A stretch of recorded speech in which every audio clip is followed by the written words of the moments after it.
A gente está dando continuidade ao estudo sobre o pentecostalismo. A gente está chegando já no final já, viu, irmãos? Essa semana que vem, para a gente concluir esse tema e também a doutrina do Espírito Santo. Eu vim falando com os irmãos sobre como nós cremos sobre a pessoa do Espírito Santo, e para os irmãos que não conseguiram acompanhar tudo, pode ir na internet lá e a gente já tem tudo lá escrito, organizado para que os irmãos possam seguir acompanhando.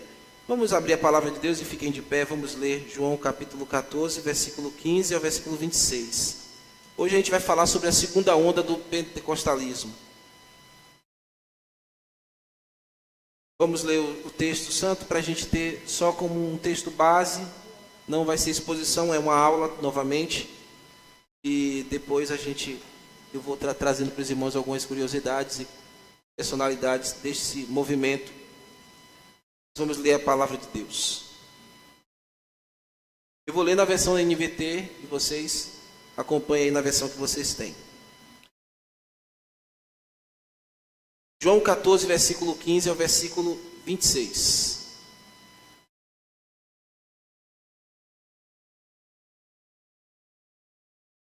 Se vocês me amam, obedeçam a meus mandamentos. Eu pedirei ao Pai, e Ele lhes dará outro encorajador, e nunca os deixará. É o Espírito da verdade. O mundo não o pode receber, pois não o vê e não o conhece.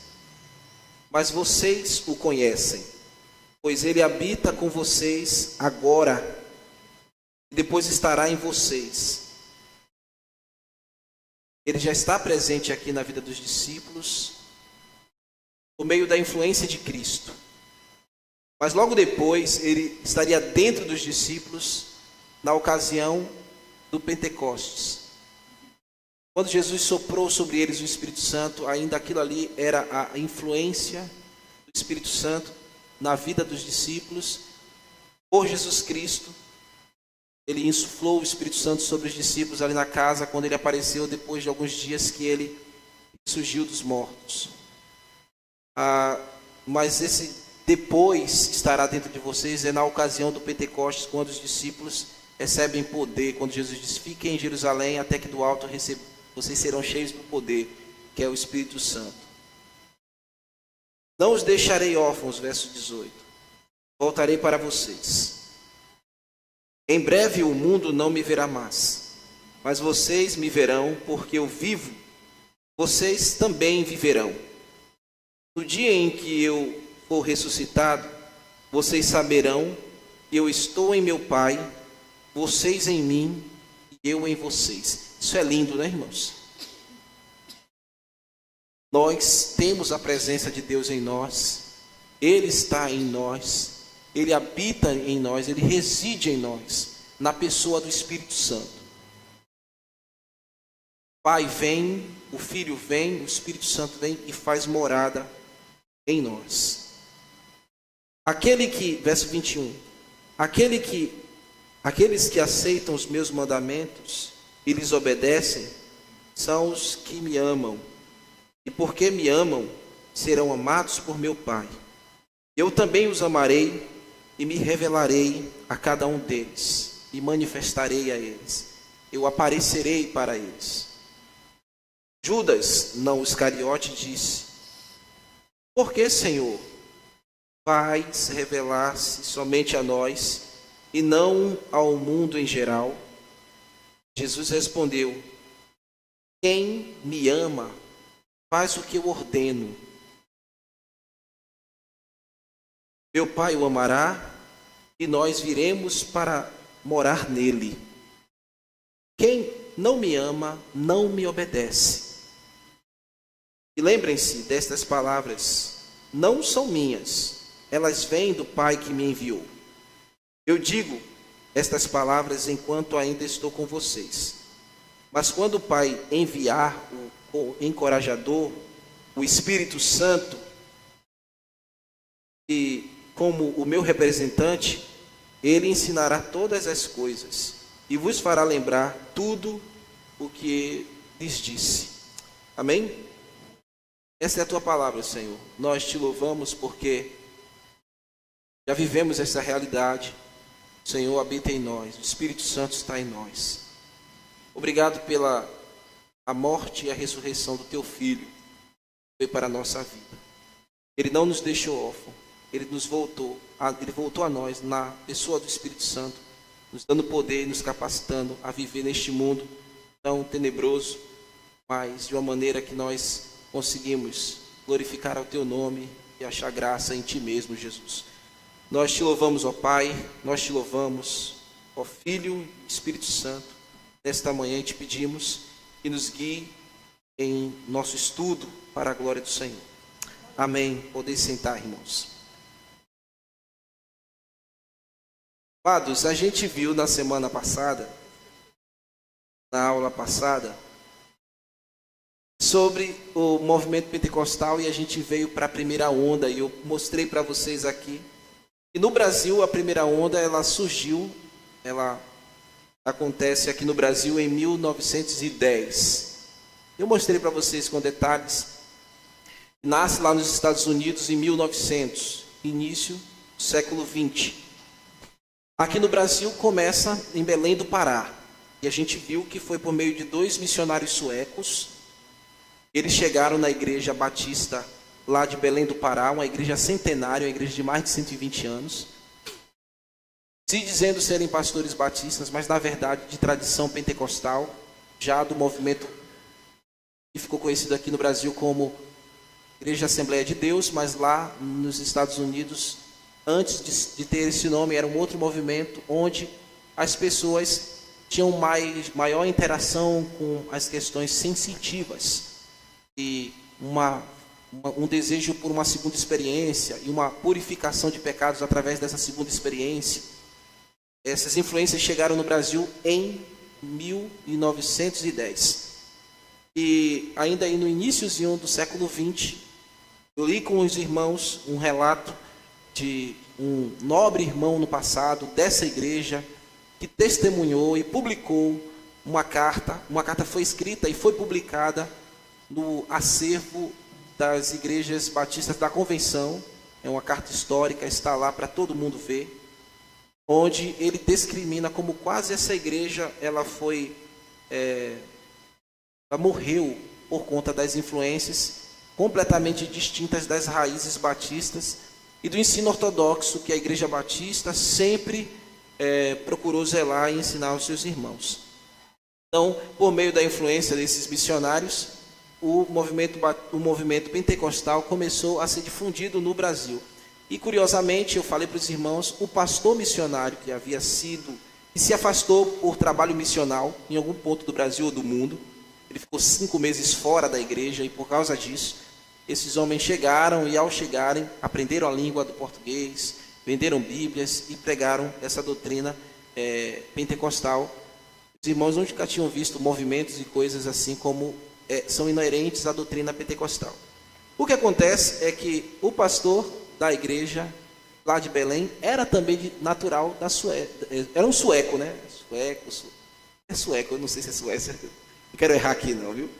Mas ele também era um sueco, junto com esses missionários. Porque eram da mesma naturalidade, isso ajudou muito eles entrarem em relacionamento e serem aceitos na igreja. Enfim, a gente viu que foi um grande mal que se causou ali no meio da igreja, que quase se dividiu e quase se perdeu. No ano de 1909 e 10, então você viu que surgiu aqui na América Latina o movimento pentecostal. Mas ele já vinha acontecendo aí na América do Norte, alguns países da América do Sul, meus irmãos. O Chile começou a desenvolver bastante o movimento pentecostal. A Argentina também, país vizinho nosso, começou a ter influência tudo dentro desse tempo.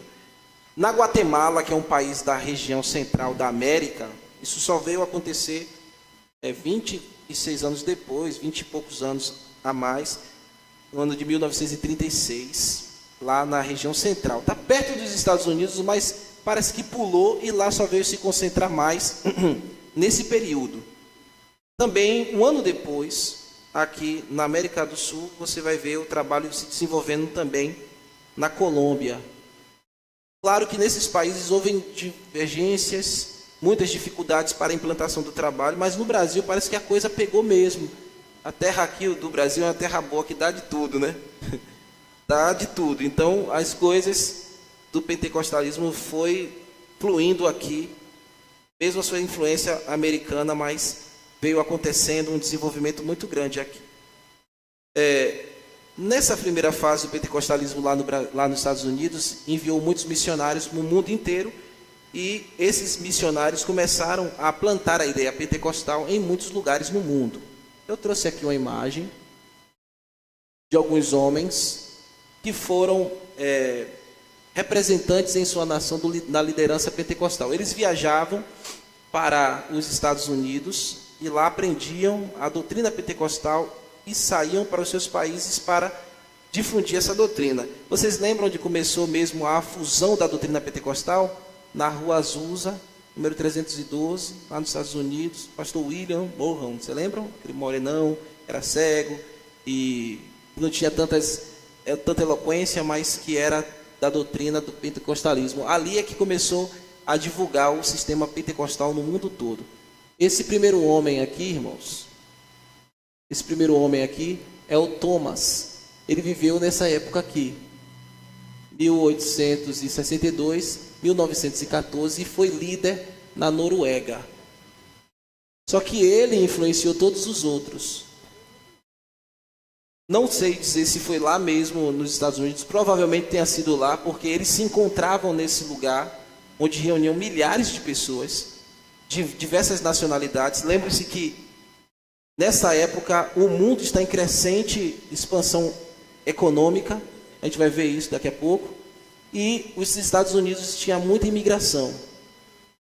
E nessas imigrações, esses homens vinham dos seus países com influência já cristã, eram crentes tradicionais, de igrejas históricas e fundamentalistas em suas nações, mas eles estavam buscando também algo diferente. Eles buscavam uma experiência, um certo reavivamento nas suas igrejas. E chegaram lá, ouviram esse movimento na Rua Azusa, e esse homem aqui já estava lá. Ele foi batizado com o Espírito Santo, falou em línguas, ficou caído vários dias no chão, e falando em línguas por mais de 6 horas. Depois ele começou a cantar também em línguas por mais de não sei quantas horas, e ninguém entendia nada do que ele estava fazendo, mas ele dizia que estava cheio do poder de Deus, e influenciou esses homens. Esse aqui é Lewis Petrus. Ele foi da Suécia, o líder na Suécia, e viveu aí em 804 a 74, 84 a 74. Alexandre também, Alexander Ott, ele viveu nesse tempo, 1854, 1930, e foi líder na Inglaterra. Inglaterra, que era um berço do protestantismo anglicano, evidentemente, mas lá já tinha pessoas que queriam um certo avivamento. E Jonathan Paul, líder na Alemanha, que é esse senhor aqui. Então, eram todos cristãos já, mas queriam um certo avivamento em suas igrejas locais e levaram o pentecostalismo para os seus países. Aqui no nosso país, quando o pentecostalismo começou, meus queridos irmãos, os primeiros passos de todo esse trabalho missional, quando eles plantaram um trabalho aqui, já existiam outras igrejas aqui no solo brasileiro. Então já tinha igrejas anglicanas aqui no Brasil, igreja de tradição da Inglaterra, no Brasil já tinha sido plantado. Já existiam igrejas luteranas, também igrejas congregacionais como a nossa, que o governo da igreja é pela igreja e não episcopal e nem por um concílio. É a igreja que governa. A gente vai ter hoje assembleia para decidir coisas, é a igreja que decide, não é o pastor. Já tinha também em solo brasileiro igreja presbiteriana, igreja metodista. Embora a gente saiba que a igreja metodista é uma das influentes do movimento pentecostal, mas não é o pentecostalismo propriamente dito. Eu já expliquei para vocês na aula passada. E já existiam igrejas episcopais, igrejas católicas. Obrigado, meu irmão. Estava precisando mesmo, viu?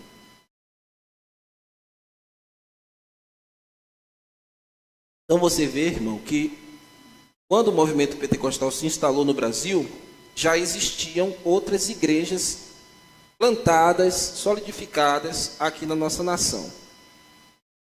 Nesse tempo que chamamos de primeira onda, as igrejas congregacionais, ou a Igreja Congregação do Brasil, em 1910, foi plantada no Rio de Janeiro, em São Paulo. A Assembleia de Deus começou a ser difundida em 1911. E foram essas duas igrejas, a Igreja Cristã do Brasil e a Igreja Assembleia de Deus, que dominou durante 40 anos o crescimento de igrejas protestantes no Brasil. Então, apesar dessas outras igrejas tradicionais já existirem no nosso país, o crescimento mesmo, o boom, se deu pelo movimento pentecostal. E foi pelo caminho aí dessas duas igrejas durante 40 anos. A segunda onda do neopentecostalismo aconteceu na década de 50. Então, a primeira onda vai lá de 1910 até 1950. Começou em 1950 e foi até 1960. Deixa aí que daqui a pouquinho eu vou falar sobre ela. É o tempo de expansão do meio da comunicação. Então, 1950, quem aqui nasceu nessa época? Faz aí, isso, quem mais? Isso, não tem vergonha não, beleza. Então vai lembrar do que eu vou dizer aqui para vocês. Foi o tempo dos anos dourados, né, minha irmã? Era chamado dos anos dourados. A irmã disse que não era não, mas era chamado dos anos dourados. Por quê? Havia muita transformação nessa época. Uma corrida espacional da sociedade econômica. Então foi um período que a economia no mundo inteiro começou a ter influência e crescimento.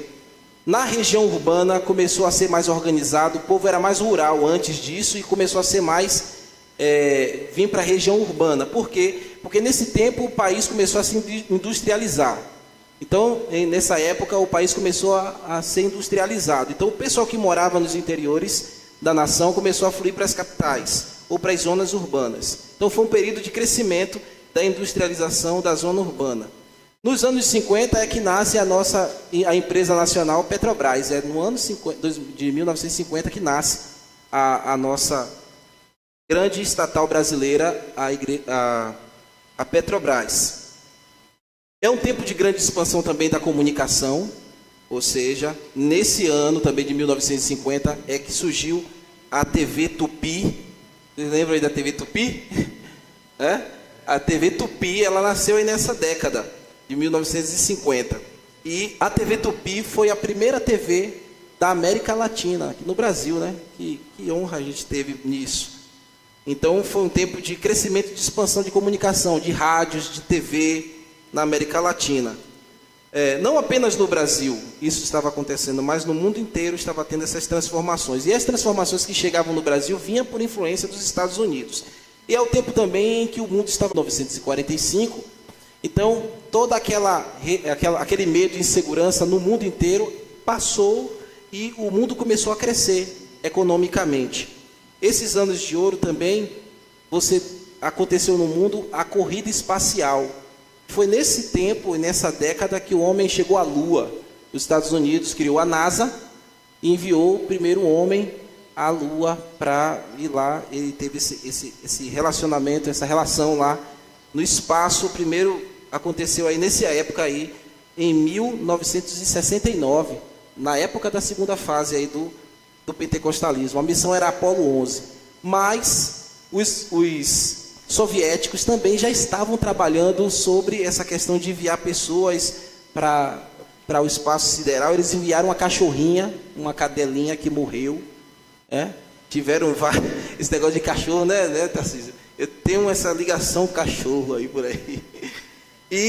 Mas enviaram a cadelinha, que a cadelinha morreu no espaço, não conseguiu. Outros astronautas morreram também nessas incursões aí, na exploração. Nesse tempo também a música, houve um crescimento, um avanço na música. Vocês lembram de Elvis Presley? Elvis Presley, ele surge nessa época, influenciou o mundo inteiro a música, né? Chuck Berry também, ele surgiu no rock and roll. Billy Haley, que era um grande guitarrista no passado, e um influente também na música nos Estados Unidos. Chubby Checker também, ele surgiu. Então são nomes que influenciavam a música. E aqui no Brasil nasceu a Bossa Nova. Então os irmãos saudosos que gostavam de ouvir Bossa Nova no passado, com João Gilberto, ele lançou a Bossa Nova e vários grandes nomes da MPB começaram a cantar essa nova modalidade de música. Vinícius de Moraes, Miúcha, Tom Jobim, Caetano Veloso e outros grandes nomes da MPB. Na moda, o mundo também estava sofrendo uma grande influência na moda, as mulheres estavam sendo influenciadas. Então, quantos homens estavam influenciados aqui por um lado de música, crescimento social, poder e dinheiro? As mulheres estavam sendo influenciadas na sensualidade, na lascívia de Mary Moron e Brigitte Bardot, lá da França. Eram as grandes ícones naquela época que influenciavam as meninas, a moda e tudo mais. Nesta grande época, irmãos, de 1950 até 1960, é que cresce o movimento pentecostal. Lembrem, eles começaram ali nos povoados mais simples, no meio da situação rural, as pessoas menos favorecidas, e agora eles estão afluindo para as capitais, porque o povo está saindo do interior, entrando na capital. Então, nesse tempo da segunda onda é que nasce a igreja quadrangular. Já ouviram aí? Igreja quadrangular? Já ouviram falar? Responde que é uma aula hoje, viu, irmão? Igreja quadrangular, 1951 foi que nasceu a igreja quadrangular, a igreja pentecostal. Então, a igreja quadrangular é uma igreja de tradição pentecostal. A igreja evangélica pentecostal do Brasil é um outro movimento também que surgiu em 1955. A igreja pentecostal Deus é Amor, também é uma igreja pentecostal que nasce no ano de 62, nessa expansão e crescimento, efervescência nacional. E não somente essas, mas existiram várias denominações. Eu não procurei colocar aqui porque é muita coisa, não dá para colocar, mas muita coisa surge nessa segunda onda aí. Então você vê a igreja quadrangular. Essa mulher aí, aqui, irmãos, essa senhora, ela é a Amy, que viveu nesse tempo, 1890, 1944, nos Estados Unidos, em Chicago. Foi ela que fundou a igreja quadrangular. Ela que foi a pastora e fundadora da igreja pentecostal quadrangular. Ela teve uma vida, meus irmãos, muito fervorosa, mas no final da vida ela teve alguns deslizes e algumas coisas que ficavam colocando a sua fé em dúvida. E teve uma época que ela foi tomar um banho de praia, um exemplo, e que ela se perdeu na praia e pensaram que ela se afogaram. Os adeptos dela mergulharam para procurar, uma menina morreu afogada, porque queria buscar ela no fundo do mar. Mas ela sumiu na praia e parece que foi sequestrada, ninguém sabe dizer se foi mesmo. Segundo ela teve que andar o deserto do México para voltar de um cativeiro. Enfim, essa mulher teve sérios problemas, mas depois pegou uma doença muito grave e morreu com uma doença grave no seu organismo. Mas foi ela a fundadora da igreja quadrangular nos Estados Unidos, em Chicago. E este homem, William Durham, ele viveu em 1873, 1912 e fundou uma missão lá nos Estados Unidos, também em Chicago, que influenciou diretamente para a formação da igreja cristã no Brasil aqui da primeira onda. Então, você tem essas personalidades aí importantes aí do movimento pentecostal. Depois você tem esse homem aqui, que recebeu influência daquele outro homem lá que abriu um trabalho em Chicago. Ele era italiano, ele migrou para os Estados Unidos. Lembra da imigração, crescimento, segunda onda? Tudo isso faz parte, irmão. Então, muita gente está indo para os Estados Unidos para mudar de vida, para crescimento. Nessa época houve também a corrida armamentista, tinha a Guerra Fria. Os Estados Unidos era que liderava o mundo com relação a armamento e economia. E as pessoas iam para lá. Então, nos Estados Unidos, esse homem, Luiz Francesco, ele era de raiz presbiteriana, lá na Itália, mas veio para Chicago e começou o trabalho presbiteriano aqui. Só que ele conheceu lá o movimento pentecostal na Rua Azusa e começou a ser influenciado por William Durham, por esse homem aqui. Ele influenciou de tal maneira que esse homem viajou algumas vezes aqui para o Brasil, nunca residiu aqui no Brasil, e na segunda viagem que ele teve aqui, ele plantou lá no Brás, em São Paulo, a Congregação Cristã do Brasil. Só que a Congregação Cristã do Brasil nasceu de uma divisão de uma igreja presbiteriana.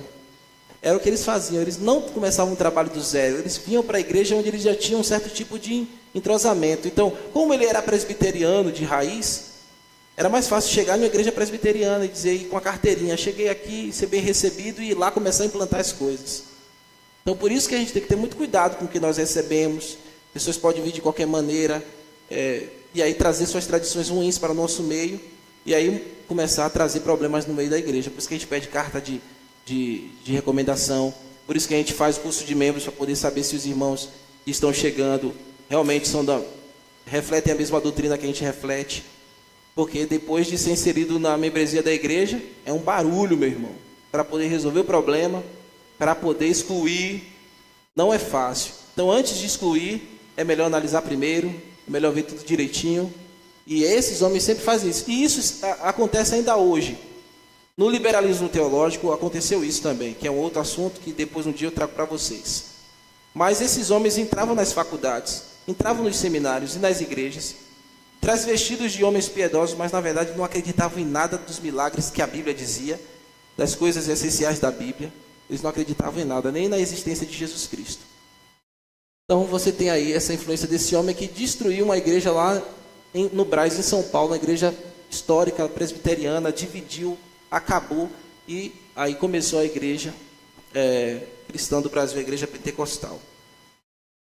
Então a segunda onda, meus irmãos, coincidiu com o aumento do processo de urbanização, como eu disse para vocês, crescimento acelerado das grandes cidades.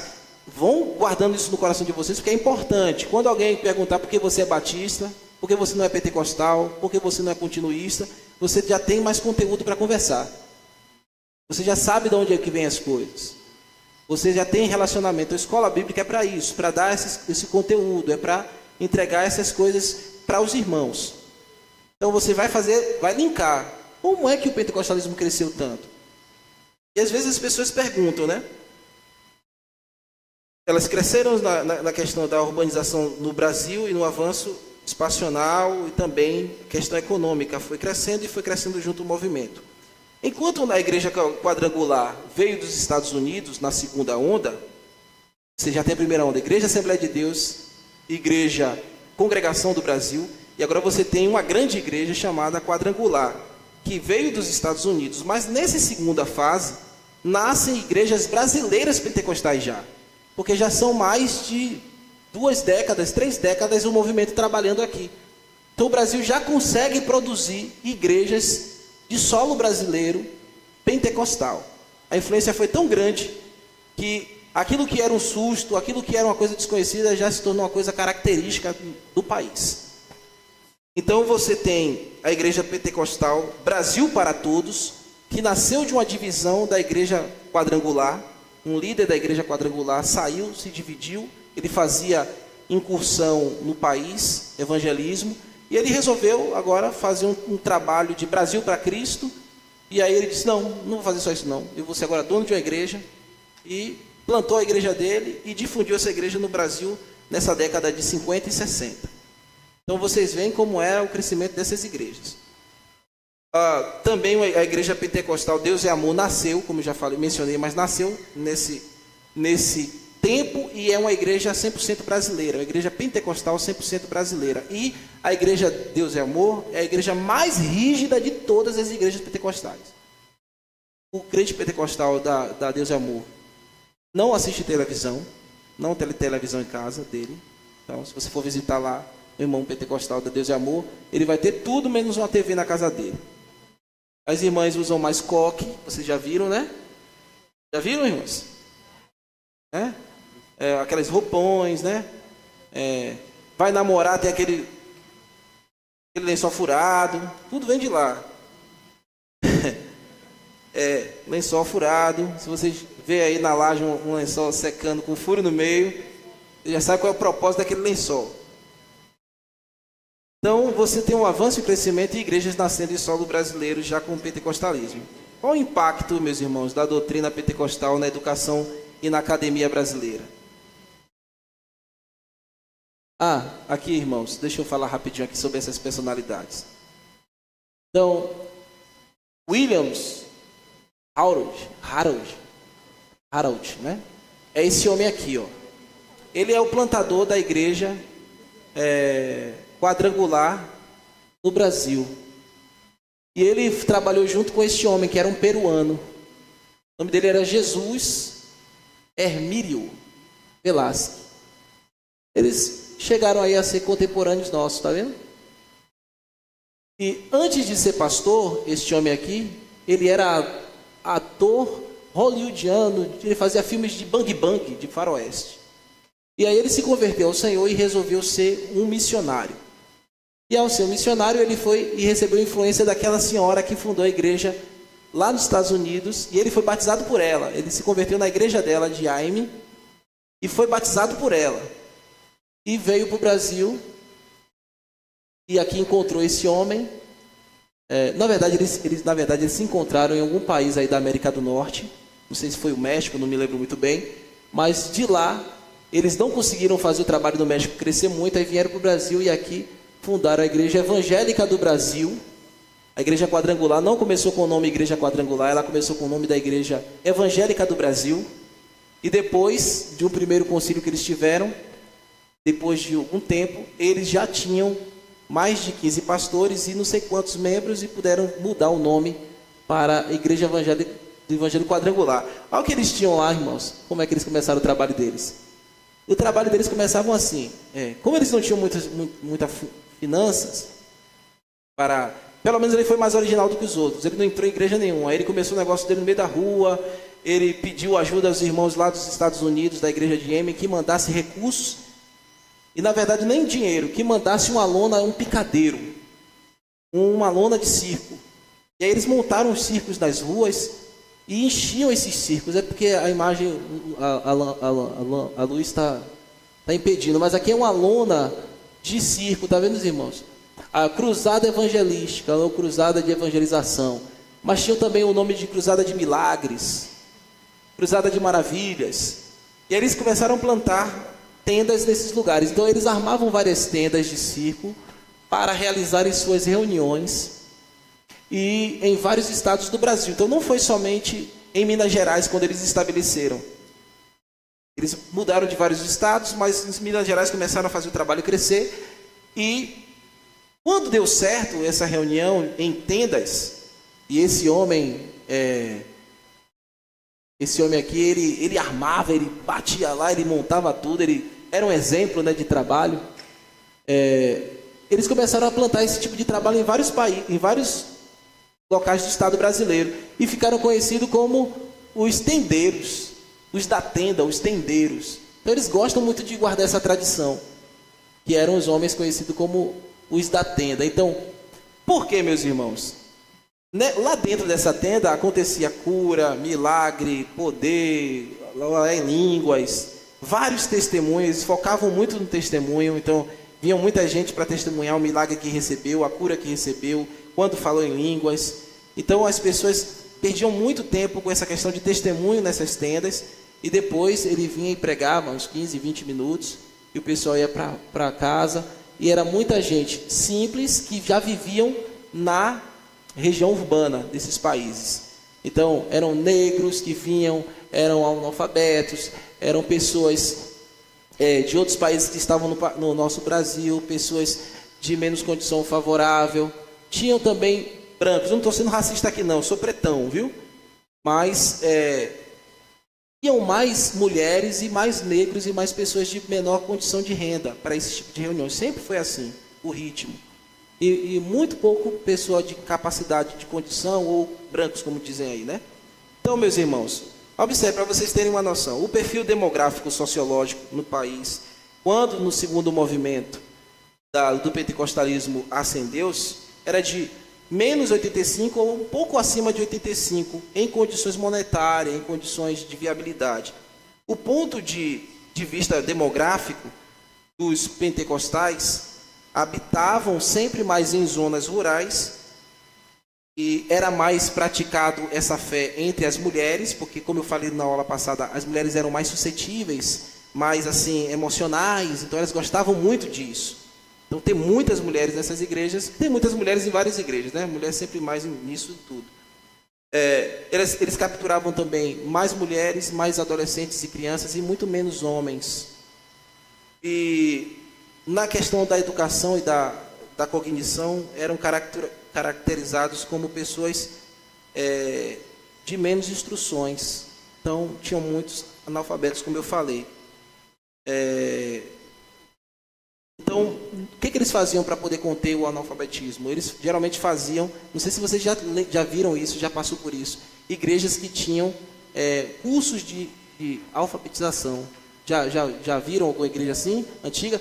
Essa tradição era para isso, irmãos, para suprir essa necessidade das pessoas que iam chegando. É um ponto positivo, mas para você ver como que tinha muitas pessoas desinformadas, né, que não tinham conteúdo de leitura, que eram capturadas por muitas coisas que eram apresentadas como que se fosse certo.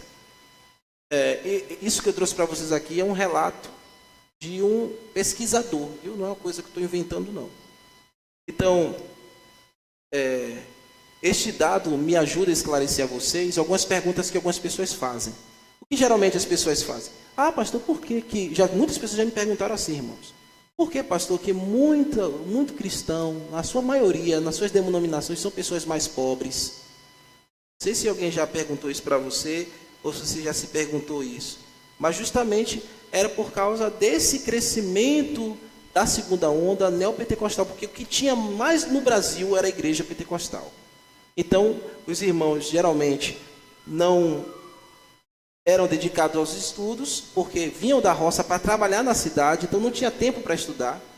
Era o tempo só para trabalhar, para enviar recurso para a família que ele deixou lá na roça. Então, eles eram vítimas também de um sistema de muita coisa não. Deus honra os humildes. E isso ia, deixando o povo acomodado nessas coisas. A letra mata, Deus usa os humildes. Eu não preciso de conhecimento cognitivo não, porque Deus me revela tudo que eu preciso saber para servi-lo. Essas conversas. Então, aí você vê que as pessoas que viviam nessa ambiência, e outros que ainda vivem, irmãos, porque hoje a gente tem uma terceira onda, mas muitas igrejas neopentecostais e pentecostais insistem nisso. Não incentivam os jovens a estudarem, não incentivam os mais velhos que não tiveram conteúdo a buscarem informação. Então, normalmente é o pensamento deles. Infelizmente, meus irmãos, essas ideias perduram até hoje, como eu já disse, mas agia como um escapismo. Já que não se tinha condição, então vamos ficar aqui no espiritual. Vamos ficar aqui no sentimento, na segunda experiência. E vamos nos acomodar nisso. Então, o servo de Deus, ele não pode se queixar no futuro de suas limitações por causa das escolhas que ele faz agora no presente. Isso é um recado muito bom para os adolescentes, para as crianças, para os jovens. Se vocês não estudarem, se vocês não se dedicarem, se vocês não forem pesquisadores, se vocês não procurarem ir além do que o professor manda, vocês vão ficar limitados na vida. Não tem jeito. Ainda mais no tempo que você vive hoje. Antigamente, as pessoas que ascendiam do interior entravam até na Petrobras e trabalhavam sem concurso público. Porque precisava. A Petrobras estava crescendo muito nessa época. E eu conheço um homem que não sabe fazer um ó com um copo. E é bem aposentado na Petrobras hoje. Vocês devem conhecer muita gente assim. Mas porque naquela época podia isso. Mas hoje não tem mais condições disso, irmão. Para você entrar na Petrobras, você jovem que quer fazer concurso, vai ter que continuar a sua sentença. Deus fala que o homem deve buscar sabedoria. Em Provérbios você vai ver vários pontos lá, Salomão dizendo isso. Então, a gente não pode ser vítima dessa questão, irmãos. Estude, se dedique, os adolescentes, as crianças, e os homens e mulheres que estão aqui, que não tiveram oportunidade lá atrás, hoje nós temos, tem internet, tem muita coisa aí facilitada. Vamos ler, meu povo, vamos pesquisar, vamos nos esforçar, vamos fazer isso que eu estou trazendo. Mas é um conteúdo que pode ser para muitos desinteressantes, mas é importante. Então, essas coisas que a gente faz aqui, numa ambiência dessa, é muito mal recebido. E o que querem lá é um movimento, é poder, uma performance, é o pastor falar, nessa hora, receba. É essas coisas que eles querem, né? Me mandaram um vídeo, um presente misterioso. Aí ele disse, eu quero um presente misterioso. Um sapato de couro, a camisa parecia que era de chita. E disse, eu quero um presente misterioso. Aí a menina dá uma caixa para ele, ele abre assim, aí faz assim, aí aparece um cartaz, um culto de fogo que vai acontecer com 300 pregadores, 400 cantores, imagine tudo isso em uma noite. Mas eles gostam de fazer essas coisas até o dia amanhecer, né? É da tradição deles. Então ninguém aqui se queixe, os jovens, os adolescentes, de porque a vida está difícil, porque eu não tive muito acesso. Você escolhe seu futuro agora. Então você quer ser um professor? Estude para isso. Você quer ser um médico? Estude para isso. Você quer ser um técnico? Você estude. Sem estudo, você não vai conseguir nada na vida. Infelizmente. Ah, pastor, que falta de fé. Não é isso, não. Eu gosto de repetir isso. Um saudoso pastor do nosso movimento dizia, fé não passa manteiga no pão. Não passa. Passa manteiga no pão? Não passa, irmão. Tem que trabalhar para ter pão em casa. E a Bíblia fala que o preguiçoso que não coma. Então, aquele que não quer se dedicar, vai passar por privações. E depois não vai se queixar dos seus limites com Deus. Então, irmãos, e as igrejas históricas, meus amados, igrejas bíblicas, elas são tradicionalmente reconhecidas como os irmãos que mais leem. Tem o maior desenvolvimento cultural. Por quê? Porque leem a Bíblia, procuram interpretar a Bíblia, ler livros. Então, eu não estou sendo aqui, irmãos, pejorativo, não. Eu estou fazendo uma orientação pastoral e chamando a atenção dos meus irmãos e os meus filhinhos na fé aqui. Então, vocês, adolescentes e crianças, se dediquem. Quando o papai e mamãe lá em casa não é fácil. Eu tenho 4 crianças lá e meu irmão, não é fácil não botar para estudar, não. Não é fácil. Devia uma batalha, né, Lelê? Meu Deus, o cabelo de Érica está mais branco do que quando chegou. Tá. Né, Clarinho? Clarinho também, cabelo branco, isso aí é os meninos. Não é fácil. A preguiça, ainda mais internet, ainda mais negócio de jogo, meu Deus. Eu fico lutando para não entrar na carne. Porque é toda hora, meu irmão. Mas se você não der limite, ele vai para o caminho do emburrecimento. E vai ficar na internet, e vai querer ser influencer. Vai querer ser um bocado de sonho aloprado. Um bocado de sonho aloprado. Quando menino, eu quero ser jogador de futebol. Mas nem todo mundo vai ser jogador de futebol. Nem todo mundo que joga futebol acende a profissão do jogador de futebol. Você tem que estudar. E não ficar nessa expectativa dessa coisa imaterial. Toma o futebol como um lazer. A gente tem aqui, as crianças brincam, mas a gente tem que ensinar, vai para a escola, vai estudar. Meus filhos não estudam na escola, fazem estudo em casa, como você já sabe desde o início. Mas a gente incentiva o estudo, a leitura e buscar. Para que amanhã no futuro tenham como poder ajudar a gente, voltem para nos ajudar. Imagine você na sua velhice, cheio de problemas e dificuldade, e seu filho não poder lhe sustentar, lhe ajudar, seu sustento para a sua vida. Então é preocupante, né, irmãos? Tome os celulares, viu? Tome essas coisas e dê mais livro para os seus filhos. Quer dar um presente bom para eles? Compre um livro de Tolkien, dá a eles. De C.S. Lewis, e dá para ele ler. Dá Senhor dos Anéis para ele ler. Vai ajudar a mente dele a trabalhar no imaginário. Ele vai encontrar muitas palavras que ele nunca viu na vida lá e vai procurar dicionário. Manda ele ler Crônicas de Nárnia. É muito bom, irmãos. Harry Potter. Mas é um bruxo. É um clássico. Manda ler. Ensina ele a reter o que é bom e o que é ruim. Manda ler livros teológicos. Faz essas coisas, meus irmãos. Então, assim, nesse tempo, meus irmãos, você tem o impacto, né? Me alonguei muito nisso. Deixa aí. Então, nesse tempo, você está vendo aí a influência na educação do movimento pentecostal. Tem a sua influência. Mas também há um impacto pentecostal na questão da soteriologia, na questão da salvação. Pastor, por que muitos cristãos hoje, no nosso exato tempo, ainda não conseguem digerir muito bem doutrinas como a doutrina da eleição, doutrina da predestinação, da soberania de Deus? Por quê? por causa do movimento pentecostal que era muito alastrado no país e influenciou as músicas. Então, muita música que a gente canta tem cunho arminiano. Muita coisa muita pregação que se pregou foi nessa perspectiva e não numa perspectiva mais calvinista. Depois eu ensino para vocês o que significa isso, tá bom? Mas vocês já devem saber também que vocês conversam demais sobre essas coisas por aí, que eu já sei. Falar, pastor, cuidado para falar essas coisas aí, viu? Quando um sapato sai voando aí. Então você tem aí a falta de compreensão, porque, meus irmãos, nessa época não se ensinava sobre...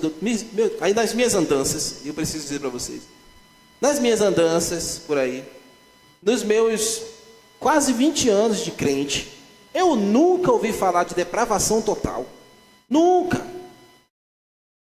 Se me chamassem para me dizer, explique o Evangelho, eu não, em 20 anos de crente, não saberia lhe dizer, irmãos, como é o Evangelho. E eu estava na igreja, e trabalhando na igreja, e igreja pentecostal, neopentecostal. Nunca tinha ouvido falar sobre teologia sistemática. Nunca tinha ouvido falar sobre a doutrina da adoção, Cristo, união com Cristo.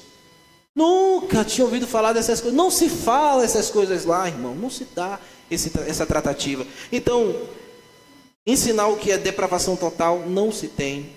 Eleição incondicional não existe. Expiação limitada, graça irresistível, perseverança dos santos, que são doutrinas que nós cremos, não se entrega a isso. Então, quando nós começamos a falar hoje, os pastores que vão chegando os novos pastores têm muitas dificuldades quando chegam em suas igrejas para ensinar essas coisas aos irmãos. Mas por quê? A gente tem que ter paciência, porque os irmãos, a maioria dos irmãos em igrejas por aí, foram décadas formados por essas coisas. Várias músicas a gente já cantou de Oséias de Paula que fala, aceite a Jesus. Várias músicas, né? Fora de Oséias de Paula, em outras bandas, aceite a Jesus. O homem não aceita Jesus, ele não tem capacidade de aceitar Jesus. É Jesus que recebe ele, é Jesus que vai até ele, mas a concepção musical gerou essa consciência teológica. E aí, para desmistificar isso, é ensino, irmãos.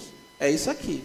É mostrando essas coisas desde a base, para quando eu chegar lá e falar de arminiano e calvinista, você não joga os sapatos em mim. Aí você vai dizer assim, tem fundamento que o pastor está falando. Tem critério que ele está dizendo. Tem o porquê. Então vamos lá.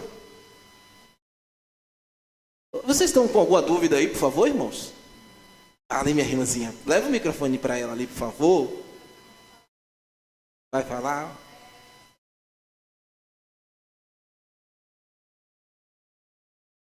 Sim.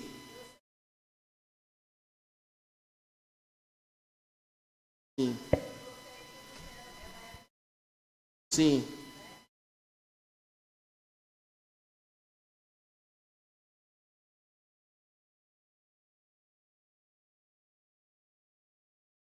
Sim.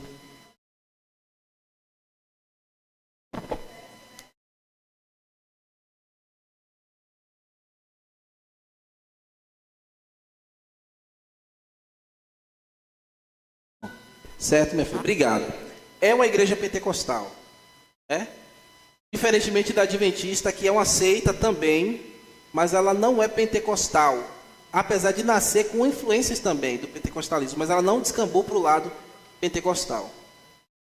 Mas a Igreja Cristã do Brasil, em alguns grupos tradicionais, a considera assim como uma seita, porque ela justamente tem essas questões. Na Igreja Cristã do Brasil não tem um pastor, então isso não é uma doutrina bíblica. As igrejas tradicionais da Bíblia, a igreja sempre teve um pastor. Timóteo foi pastor, Paulo foi pastor, Apolo foi pastor, Áquila foi pastor. Então sempre teve pastor na igreja. Então uma igreja que não tem pastor é uma igreja que está trabalhando de uma forma herética. Então uma igreja que fica muito tempo sem pastor está pecando. O pastor saiu e passa anos sem um pastor, sem convidar um pastor. Graças a Deus vocês não incorreram por isso. No passado, aqui tinha um testemunho de que ficavam alguns de tempo, né, sem pastor, tal, mas por falta de orientação. Mas saiu o pastor Francis morreu, foi para o céu, foi promovido. Eu espero sair daqui no caixão. Viu, irmão? Irmã Neuza. Fabricado pela irmã Neuza.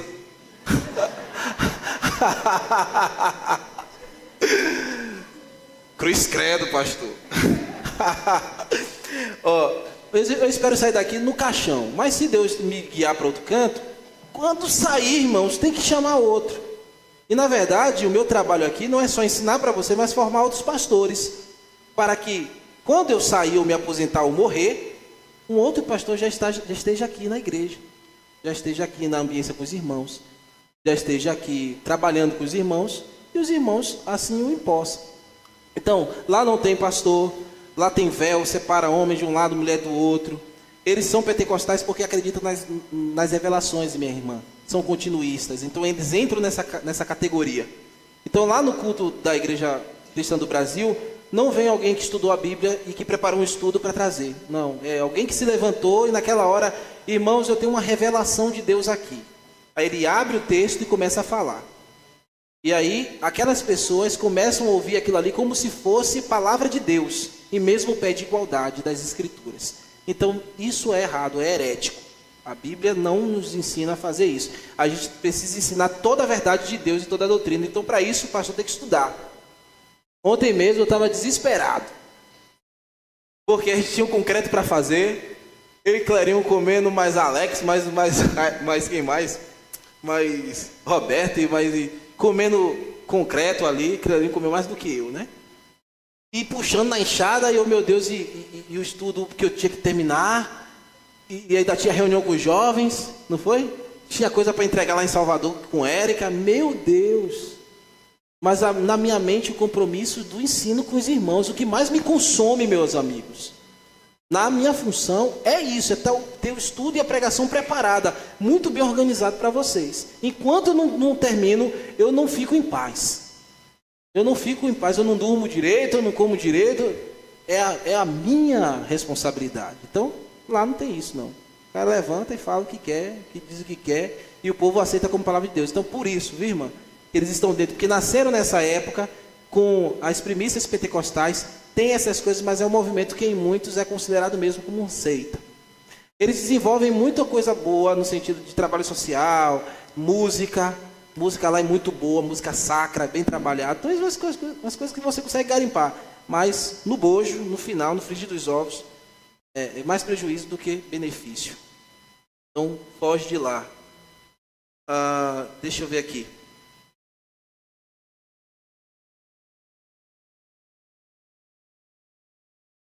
Três períodos principais de ocorrência de sinais de milagres que a Bíblia nos dá.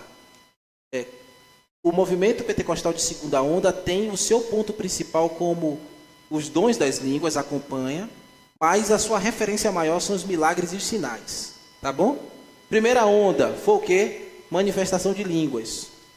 Segunda onda, línguas, poderes de curas e revelações.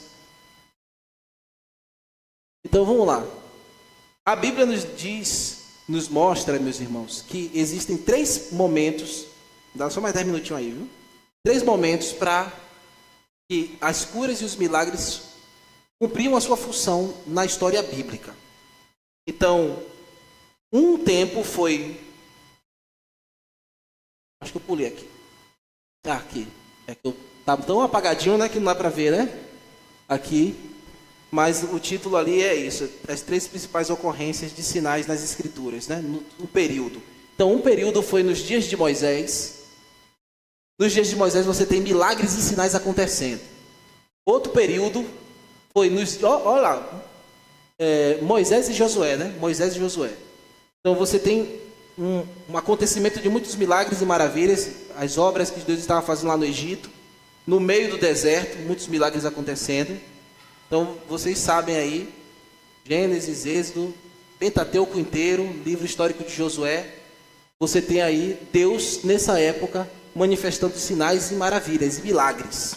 Muito sinal, porque ele estava revelando sua vontade ao seu povo e às nações inimigas. Matando os inimigos, unindo os inimigos, convertendo ímpios à fé verdadeira, ao Deus verdadeiro, e ensinando sua mensagem ao seu povo. Depois, lá em Elias e Eliseu, passa muitos séculos, começa uma nova fase de revelação de milagres e de sinais. É um outro período. Elias ressuscitando mortos, Eliseu também, fazendo chuva cair depois de 3 anos de seca, falando para a natureza pela voz de Deus e realmente o céu ficando sem chover durante esse período. E depois de Elias e Eliseu, passa tantos anos, meus irmãos, só vai acontecer milagres e sinais aqui, em Jesus Cristo e os apóstolos. Então não tem essa questão de muito milagre e essas coisas acontecendo o tempo todo. Na história da Bíblia, em tempos oportunos, onde Deus queria fazer a revelação da sua vontade. Então, Deus pode, pelo seu eterno poder, meus irmãos, a qualquer momento romper a história de maneira sobrenatural e fazer especificamente milagres hoje aqui? Pode, Ele é soberano e pode fazer. Ensinar essas coisas não é dizer que Deus não faz milagres. Deus faz milagres. Ele é todo poderoso, ninguém pode colocar Deus na caixinha. Então Deus que fez as obras lá em Moisés e Josué, Eliseu e Elias, que fez em Jesus e os apóstolos, pode fazer muito bem hoje, mas não é com a incidência que esses homens dizem que acontece. Então, a função dos sinais e de maravilhas das Escrituras. Primeira função, introduzir novas revelações de Deus para o seu povo das demais nações. Teve lá no relato que eu falei de Moisés e Josué, Elias e Eliseu. Outra forma, autenticar a mensagem ou a revelação. Deus estava ensinando ao povo tradição oral ou a escrita, e ele fazia os milagres para confirmar a pregação. Isso no Velho Testamento e no Novo Testamento também. Os apóstolos realizavam milagres para autenticar a mensagem que eles pregavam. Por que Jesus fez tantos milagres, expulsou tantos demônios? Para autenticar a mensagem que ele veio ensinar. Então Jesus tinha que mostrar, e por meio dos milagres e sinais, que o que ele estava dizendo vinha de Deus. Aí, em 1 Reis, o texto diz assim: Então a mulher disse a Elias: Nisto conheço agora que tu és homem de Deus, e que a palavra do Senhor está na tua boca. Ele acabou de ressuscitar o filho dela que tinha morrido. E ela só acreditou que Elias era homem de Deus, porque Elias já ia algumas vezes lá descansar. Mas ela só acreditou que tudo que Elias falava e tudo que ele ensinava era verdade depois que ela viu o milagre da ressurreição do seu filho. Então, pastor, mas é falta de fé. Era assim que Deus escolheu. As pessoas tinham a convicção de que o que o profeta estava dizendo era verdade, porque tinha sinais e maravilhas acontecendo. Mas hoje eu leio esse relato e creio. Não preciso mais que caia um morto aqui e eu tenha que orar e levante, e aí para você acreditar. Não, você só precisa ler o que está escrito e crer. É suficiente.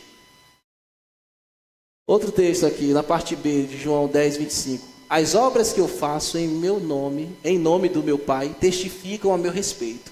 Jesus falando aos discípulos. Vocês não creem nos milagres que eu faço? As obras que eu faço testificam a mensagem que o Pai me mandou pregar. E que falam a respeito de mim mesmo. Então, milagres tinham essa função. Os pentecostais, os pentecostais de segunda onda não tinham isso como fundamento. Ratificar a mensagem que foi pregada? Jamais. A igreja tem que ter poder. As coisas têm que estar acontecendo como acontecia em Atos. Então, chamava a atenção dos ouvintes para escutarem as novas revelações de Deus. Então, tem um texto aqui em João. Estes sinais, o propósito do livro de João, um dos propósitos é esse aqui. Estes sinais, porém, estão registrados para que vocês creiam que Jesus é o Cristo, o Filho de Deus, e para que, crendo nele, tenha a vida eterna, tenha a vida pelo poder do seu nome. Então, esses sinais, os milagres aconteciam para isso, para que a gente cresça que Jesus era o Filho de Deus. William Benjamin, deixa eu ler aqui o que ele falou, já estou terminando, viu? Esse Benjamin, ao que ele falou, meus irmãos, eu acho que é uma coisa bem interessante. Isso é um grande teólogo do passado, que viveu ainda nas portas da primeira onda. Ele já dizia isso. Os milagres não aparecem vadiamente ou de qualquer maneira nas páginas das Escrituras. Aqui acumular, eu acho que eu usei a palavra errada. E ali, indiferentemente, sem razão definida, pertence a períodos de revelação e aparecem apenas quando Deus está falando. Olha, eu botei isso letra minúscula, me perdoe, viu, irmãos? A madrugada estudando aí, acabei tendo alguns erros. Está falando, então, os milagres aconteciam quando Deus estava falando ao seu povo e através de mensageiros credenciados, declarando o seu propósito gracioso. A abundância dos milagres na igreja apostólica é marca da riqueza que era apostólica. Então, essa coisa acontecia lá na igreja apostólica. Na igreja apostólica, era uma marca da igreja apostólica quando na revelação, enquanto Deus estava revelando sua vontade. Quando este propósito de revelação se fechou, o período de operação de milagres também passou como questão de curso. Eu vou endireitar isso aqui, viu? E depois enviar para vocês. Eu sei que eu estou devendo a vocês aí o slide da aula passada, mas vem tudo nessa semana. Então, para fechar aqui, os 5 deveres que devemos ter para com o Espírito Santo.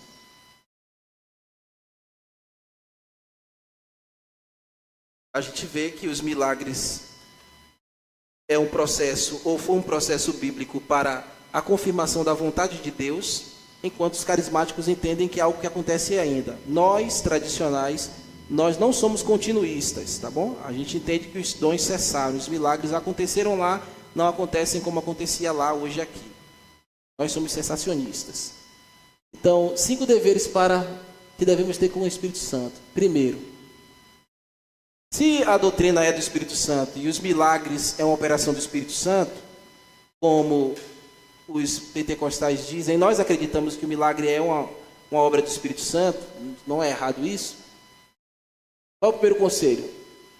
Que é uma ordenança. Não apagueis o Espírito Santo, em 1 Tessalonicenses. Depois, em Efésios, não entristeçais o Espírito Santo. Você não pode apagar nem entristecer. E como é que você apaga e entristece? Com pecado na vida. Então, às vezes a pessoa tem tanta dança, tanto poder, tantas línguas, mas é uma vida suja no pecado. Então, que Espírito Santo é esse que está na vida dessa pessoa? Né? Ou a gente que não tem dança, que não tem fogo, que não tem nada disso, mas o pecado está na vida, está vivendo a vida de pecado, está entristecendo e está apagando o Espírito Santo. Apagar o fogo do Espírito Santo é a presença do Espírito Santo na vida. E isso apaga por causa do pecado. Tem um pecado aí, irmão, escondido, que eu não consigo ver, mas o Senhor vê. O Espírito Santo se retira. Então, se você que não dança, não fala em línguas, não faz nada, mas vive uma vida com pecados escondidos, aí você está apagando o Espírito Santo. Então, o pecado na vida do salvo pode abafar e apagar a ação do Espírito Santo em sua vida. Então, tome cuidado com o que você faz e como você vive.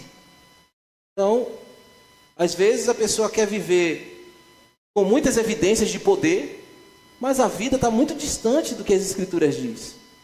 Tome cuidado. Então, também é para a gente refletir isso.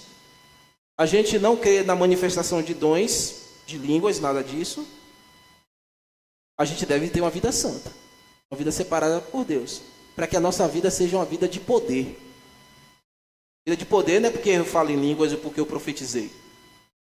Vida de poder é a vida santa, vida santificada. Então, tomem cuidado, a começar de mim, de como se vive, o que se pensa, o que se fala. Outra coisa aqui. São 5, né? Então é o terceiro. Andai no Espírito Santo, é outra ordem. Então você deve andar no Espírito Santo. Gálatas 5. É o viver agradando a Deus. É um processo de fé. É crescer na graça. Isso que é andar no Espírito Santo. O pentecostal entende andar no Espírito Santo de outra maneira. A gente entende que andar no Espírito Santo não é presença de línguas, não é crer que vai ter que botar as mãos e curar alguém. A gente sabe que andar no Espírito Santo é isso aqui. É um viver agradando a Deus. Um viver que cresce para a fé.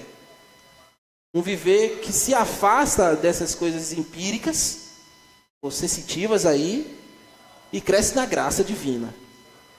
Então, quer ser um crente maduro, um crente cheio do poder do Espírito Santo, você tem que andar no Espírito Santo. E é assim. Você anda no Espírito Santo? Sua vida é graciosa? Tem graça na sua vida? Graça divina na sua vida?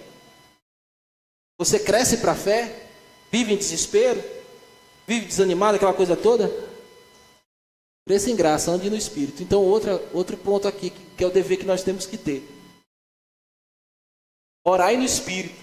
O pentecostal pensa que orar no Espírito é falar em línguas. Orem no Espírito. E, ó, meu Deus, nas minhas andanças, era assim. O pastor chegava, ora em línguas. A igreja começava. Ative o seu homem espiritual, era essa conversa.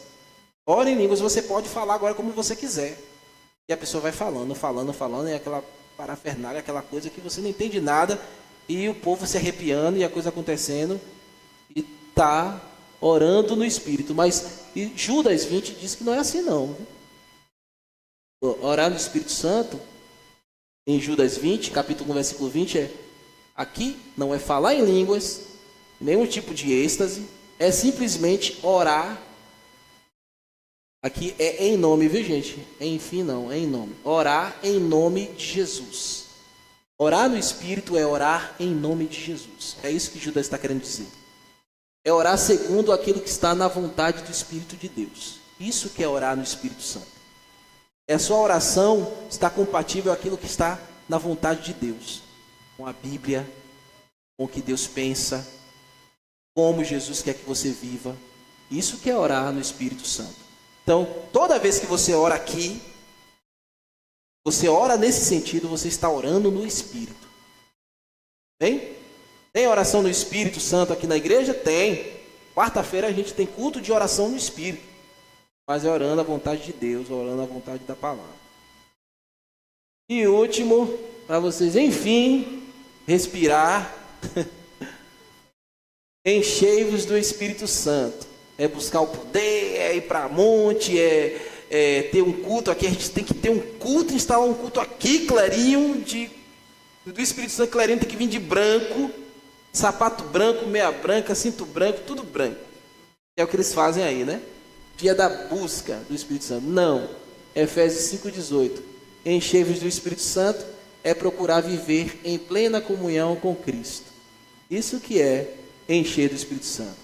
É você ser um cristão que procura viver em plena comunhão com Cristo. É o mesmo sentido de andar no Espírito Santo, tá vendo? O mesmo sentido aqui de andar no Espírito Santo. É o mesmo sentido aqui em Efésios. Gálatas e Efésios. Você pode ler aqui simultaneamente a mesma coisa. É permitir que a sua vida seja dominada, domine todas as suas emoções e toda a sua mente dominada pelo Espírito Santo. Obrigado. Enfim, passei 10 minutos. Amém, irmãos? Foi bom? Espero que tenha sido. Tem alguma pergunta? Além da irmã? Venha, meu filho, pode fazer. Ou alguma contribuição também, viu, irmãos? Eu queria complementar a parte da congregação. Eu passei lá há alguns anos, né? E as principais ensinos e heresias, eles ensinam, definem como seita. E a principal dela, elas entendem que são a única religião verdadeira na face da terra e que as demais não são verdadeiras. Por exemplo, se um membro da congregação sai de lá e decide retornar, ele tem que pedir perdão diante da igreja por ter frequentado outra igreja. Por exemplo, eu saí de lá e se eu um dia pretendesse voltar, eu teria que pedir perdão à igreja, porque eles entendem que as demais religiões não são verdadeiras. Então é um pecado você pertencer às outras religiões. Então eles são exclusivistas.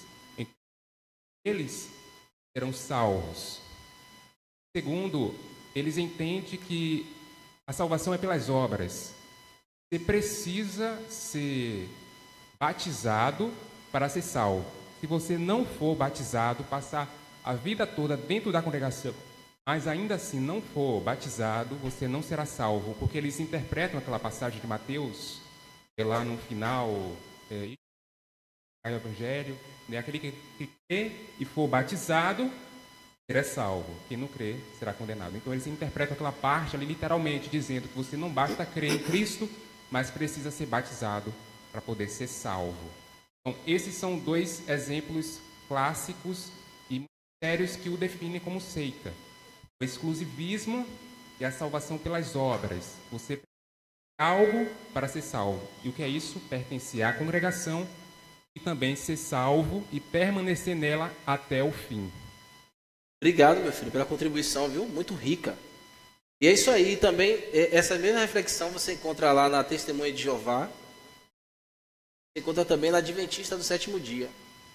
Inclusive na Adventista do Sétimo Dia, que é a paixonite de muitos cristãos. Ah, pastor, eu assino a Novo Tempo, eu dou oferta, sou cooperador. Está errado, irmão, está fazendo desserviço. Pare de fazer essa contribuição. Pare de ajudar. Feche a assinatura. Você não precisa aprender nada ali. Vou te dar a oportunidade. Então, no batismo do adventista, tem uma súmula atrás ali do cartão de batismo que ele tem, que fala que a igreja adventista é a única igreja certa. Também segue a mesma linha do que o irmão falou. Essa questão de que se você sai da igreja adventista, eu não sei se segue a mesma questão de pedir perdão lá, mas lá na questão da assinatura, do batismo, você já disse que você assume o compromisso daquela doutrina como a igreja, única igreja exclusiva e verdadeira. E na igreja da Testemunha de Jeová, ela, ainda que você saia do movimento deles, até o pai dizer do filho, chega até isso. Na questão do Brasil, não sei se tem esse extremismo, mas no Testemunho de Jeová chega até isso. Eu já vi pessoas me testemunharem sobre isso. Obrigado, viu, pela contribuição. Fala, meu filho. Eu gostaria de saber, pastor, eu gostaria que o senhor explicasse novamente o que é uma seita. Sim. Porque que a gente consiga se identificar quando está tratando de uma seita. Seita, basicamente, todo grupo de indivíduos que tem um lugar certo, horário certo, uma doutrina definida, se reúnem regularmente para disseminar ou para difundir aquela doutrina. Então, uma doutrina errada é chamada de heresia. Então, uma pessoa pode vir em uma igreja bíblica, que não é uma seita, e falar uma heresia pontualmente. Falar que Jesus... Eu não vou nem falar isso para não dar muita problema. Já vai, peraí, rapidinho. A gente vai ter assembleia, mas deixa só mais um minutinho. A pessoa pode ir para uma igreja bíblica e ensinar que o cristão ele não está unido a Cristo. Se ele ensinar uma coisa dessa, ele está ensinando uma heresia. Mesmo que ele seja um pastor bíblico, mas nesse ponto ele não interprete bem. Então, ele está ensinando uma heresia. Então, heresia é diferente de seita. Seita é um grupo de pessoas que ensinam um tipo de heresia, ou vários tipos de heresia, e que se reúne periodicamente. E aquela heresia é uma doutrina deles. Então, digamos, o exclusivismo é uma doutrina antibíblica. Nesse sentido, a gente sabe que a igreja é local, a igreja é universal, e que não existe somente uma igreja local no mundo que é verdadeira. Isso é uma heresia, mas eles se reúnem e ensinam essas coisas. E outras demandas mais. Então, tem essa distinção aí. Heresia pode acontecer, você pode ensinar a heresia e depois se corrigir, ou alguém pode estar dentro de um grupo que só vive debaixo do fundamento herético. Aí é uma seita. Por isso que a adventista é uma seita que possui vários elementos que contradizem as doutrinas da Sagrada Escritura. Okay? Então, tem uma música mesmo, digamos, do adventista que diz assim, ó, na música, olha como é a questão da música, irmãos. Música linda, cantadas pelos arautos do rei. Aí eles dizem assim, ó, no momento da música. E a gente estava até lá naquele dia, lá na feira. Filho, vai buscar, chegou a hora, chegou o momento, a saudade dói demais. Quem disse que Deus tem saudade? E quem disse que Jesus está lá e não sabe a hora que vai vir? Mas essa doutrina está na música deles. E vai divulgando, e todo mundo canta lindo, bota arautos do rei. Tomem cuidado, irmãos. Quando a gente falar dessas coisas, não se sintam inflamados, não, mas é a verdade. Eu vou ter que parar. Oi? Oi? Isso, fora a adoração Ellen White, tomar ela como autoridade, como as escrituras, seus escritos mesmo pé de igualdade da Bíblia. Eu vou ter que encerrar, tá bom? Tem mais alguma pergunta aí? Hoje tá bom que tá tendo pergunta, que beleza. Mas temos que parar, né, Clarinha? Amém? Deixa eu orar com vocês. Vocês vão ter 5 minutos para beber uma água e voltam para poder a gente fazer a nossa assembleia, viu?